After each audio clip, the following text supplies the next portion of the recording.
Hello and welcome to world affairs. मैं हूं प्रशांत धवन और इस वीडियो में हम बात करने वाले हैं उन कंट्रीज़ के बारे में जो सबसे बेहतरीन है पत्रकारों के लिए, जर्नलिस्ट के लिए।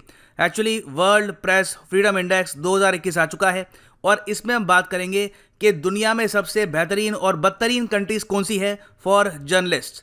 नाउ टोटल इन्होंने यहाँ पर रैंक किया है 180 कंट्रीज़ को। और इंटरेस्टिंग बात यहाँ पर यह है कि पहली बार इन्होंने अपनी रिपोर्ट में पब्लिश किया है प्रेडेटर्स ऑफ फ्रीडम की लिस्ट को। मतलब कि यहाँ पे कुछ इंडिविजुअल्स के नाम डाले हैं, कुछ ग्रुप्स के नाम डाले हैं जिन्होंने बहुत ही बुरी तरीके से जर्नलिज्म को, फ्रीडम ऑफ स्पीच को हर्ट किया है। सो यहाँ पे आप देख पाएंगे, हम इस वक्त वेबसाइट पे है रिपोर्टर्स विदाउट बॉर्डर्स की। रिपोर्टर्स विदाउट बॉर्डर्स ही एक्चुअली पब्लिश करता है इस पूरे इंडेक्स को हर साल। और यहाँ पे आप देखेंगे नीचे स्क्रॉल करने पर ये यहाँ पर है प्रेडेटर्स ऑफ प्रेस फ्रीडम का एक अलग से सेक्शन। और यहाँ पे इन्होंने डाल रखा है इजिप्ट के अब्देल फतह अल सीसी को, एरित्रिया के प्रेसिडेंट को, बांग्लादेश में ग्रुप है जो जुड़ा हुआ है विद आईसिस, इसको यहाँ पे डाल रखा है, निकोलस मदुरो को यहाँ पे डाला है, टर्की के प्रेसिडेंट एर्दोगान यहाँ पे आपको मिलेंगे, किम जोंग उन को यहाँ पे डाल रखा है। ये सब लोग हैं जिन्होंने इंडिविजुअली अपने रिस्पेक्टिव कंट्री में जर्नलिस्ट को या तो मारा है, उनको थ्रेटन किया है, या तो फ्रीडम ऑफ स्पीच जर्नलिस्ट के लिए अपनी कंट्री में काफ़ी हद तक खत्म कर दी है। तो यहाँ पे आप देखोगे शी जिनपिंग भी आपको दिखेंगे, यहाँ पर सऊदी अरेबिया के किंग है, यहाँ पर ऑफ कोर्स रशिया के प्रेसिडेंट व्लादिमीर पुतिन। और क्या यहाँ पे कोई इंडिया से रिलेटेड कुछ है? तो इसका आंसर है नहीं, मगर पाकिस्तान से रिलेटेड है। पाकिस्तान की आईएसआई को, पाकिस्तान इंटेलिजेंस एजेंसी आईएसआई को इन्होंने यहाँ पे डाल दिया है। और ये यहाँ पर कह रहे हैं कि ये देश एक्चुअली चलाई मिलिट्री रही है। इस पूरी रिपोर्ट में उन्होंने ये पब्लिश किया है। ओवरऑल जो पाकिस्तान की रैंक है यहाँ पे 180 कंट्रीज में से ये है 145। और यहाँ पर यह भी लिखा है कि जर्नलिस्ट की फ्रीडम पाकिस्तान में काफ़ी हद तक कम हुई है जब से इमरान खान पावर में आए हैं इन जुलाई 2018। ओके, सो पाकिस्तान की रैंक यहाँ पे जान ली। भारत की रैंक क्या है? देखिए, भारत डेफिनेटली टॉप 10 में नहीं है, टॉप 50 में नहीं है, टॉप 100 में भी आपको नहीं मिलेगा। टॉप 10 में यहाँ पे आपको दिख रहा होगा, नंबर 1 पे है नॉर्वे। नॉर्वे यहाँ पे आपको मिलेगा, ये स्कैंडिनेवियाई देश है, रैंक 1। पिछले साल भी रैंक 1, इस साल भी रैंक 1। उसके बाद रैंक 2 पे यहाँ पे आपको दिखेगा फिनलैंड और फिर स्वीडन। देखिए, स्कैंडिनेवियन देश कंप्लीटली डोमिनेट करते हैं लिस्ट को। और सेम ही यहाँ पर दृश्य आपको दिखेगा इस बार भी। और फिर नीचे आप अगर स्क्रॉल करोगे तो भूटान की यहाँ पे रैंक आपको दिखेगी 65th। भूटान की काफ़ी अच्छी परफॉर्मेंस है। जापान से भी ज़्यादा प्रेस की फ्रीडम है इन भूटान। फिर मालदीव्स यहाँ पे आपको दिखेगा ऑन 72। और नीचे आप अगर स्क्रॉल करोगे तो इजराइल है 86 पर। और इंडिया यहाँ पे आपको दिखेगा 142 पर। पिछले साल भी हम थे 142 पर, इस साल भी हैं हम 142 पर। ओवरऑल रैंक देखिए इंडिया की काफ़ी ख़राब है।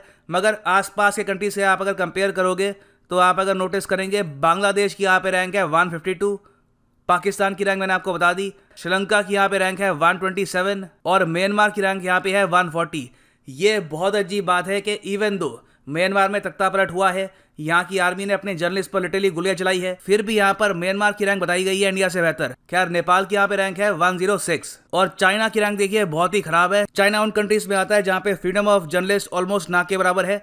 180 कंट्रीज में से 177 की रैंक है यहाँ पर चाइना की। और ओवरऑल इस लिस्ट में सबसे नीचे कौन सा देश है? सबसे नीचे यहाँ पे आता है एरित्रिया, अफ्रीकी देश है। यहाँ पे आप देख पाएंगे, यहाँ पे आपको दिखेगा एरित्रिया, इथियोपिया के पास। The worst country for journalist. यहाँ पे सुनने में यह आया काफ़ी बार कि जब यूएस से या फिर कनाडा से या फिर इवन यूरोप से जर्नलिस्ट यहाँ पे आते हैं डॉक्यूमेंट्री बनाने के लिए, फोटोज लेने के लिए, तो काफ़ी बार कुछ यहाँ पे मलेशियाज हैं, कुछ ग्रुप्स हैं, गुंडे आप कह लीजिए, ये लोग जर्नलिस्ट को पकड़ लेते हैं और फिर दूर के रेगिस्तान में एक केज में उनको छोड़ देते हैं।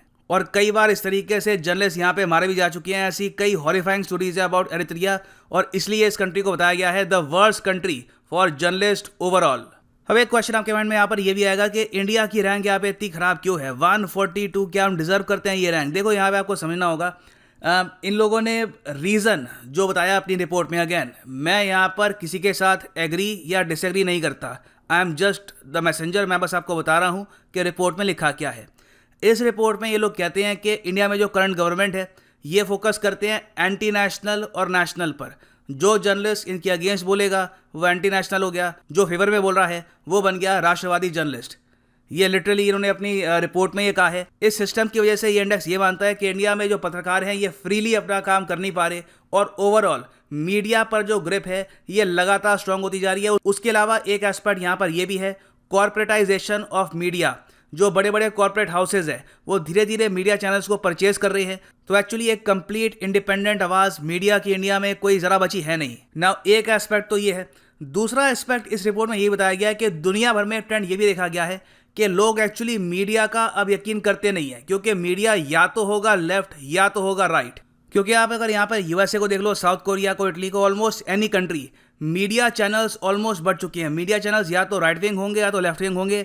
मीडिया चैनल्स में भी कोई न्यूट्रलिटी बची नहीं है कि क्यों ना हम सिर्फ बात करें कंट्री के हित की। तो ये भी एक ट्रेंड देखा गया है कि ओवरऑल दुनिया भर में 59% लोग हैं जो मीडिया पे एक्चुअली बिलीव करते भी नहीं है, क्योंकि उनको पता है कि कहीं ना कहीं इनकी एक पोजीशन होगी।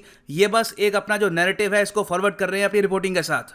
और फाइनली यहाँ पे मैं आपसे पूछूंगा एक क्वेश्चन, आपके हिसाब से इंडिया की रैंक यहाँ पर 142nd होनी चाहिए या नहीं? या आप मानते हैं कि नहीं, इंडिया की रैंक एक्चुअली चाइना के करीब होनी चाहिए, हमारे यहाँ हालत बहुत ख़राब है? या फिर आप ये भी कह सकते हैं कि इंडिया एटलीस्ट टॉप 100 में होना चाहिए इस लिस्ट में। इंडिया में काफ़ी फ्रीडम है, आप सरकार को कुछ भी कह सकते हैं। तो लिखिएगा इसके बारे में कमेंट सेक्शन में कि डू यू बिलीव कि इंडिया की रैंक 142nd ये ठीक है या फिर आपके हिसाब से इस रैंक में चेंज होना चाहिए। और फाइनली मैं आपको यहाँ पर ये भी बता दूं कि आप किसी भी एग्जाम के लिए प्रिपेयर कर रहे हैं, चाहे UPSC, SSC, IIT, GATE, CAT, any examination, आप परचेज कर सकते हैं अनअकैडमी के क्वालिटी कोर्सेज। सिंपली जाओ अनअकैडमी की वेबसाइट पर, क्लिक करो यहाँ पे एग्जाम पे, फॉर एग्जांपल यूपीएससी, और यहाँ पे आप परचेज कर सकते हैं प्लस या फिर आइकॉनिक कोर्स। प्लस कोर्स में पूरा सिलेबस आपका कवर होगा, science and tech, polity, history, everything is comprehensively covered in live classes. और ये कोर्स आप अगर परचेज करते हैं फॉर 12 मंथ्स तो आपको पड़ेगा 4125 का पर मंथ। मगर ये प्राइस पे मत कर देना, यूज़ करिए यहाँ पर कोड PD10 और सीधा आपको यहाँ पर डिस्काउंट मिलेगा 10%, और ये होगा आपका price per month for this course. अगर आप ऑफकोर्स ये कोर्स लेते हैं फॉर 24 मंथ्स तो हर महीने ये कोर्स आपको पड़ेगा for just 2700 rupees. So use the code PD10 and save money. इसी नोट के साथ ये एंड इस वीडियो का। Thank you for listening and as always God bless you all.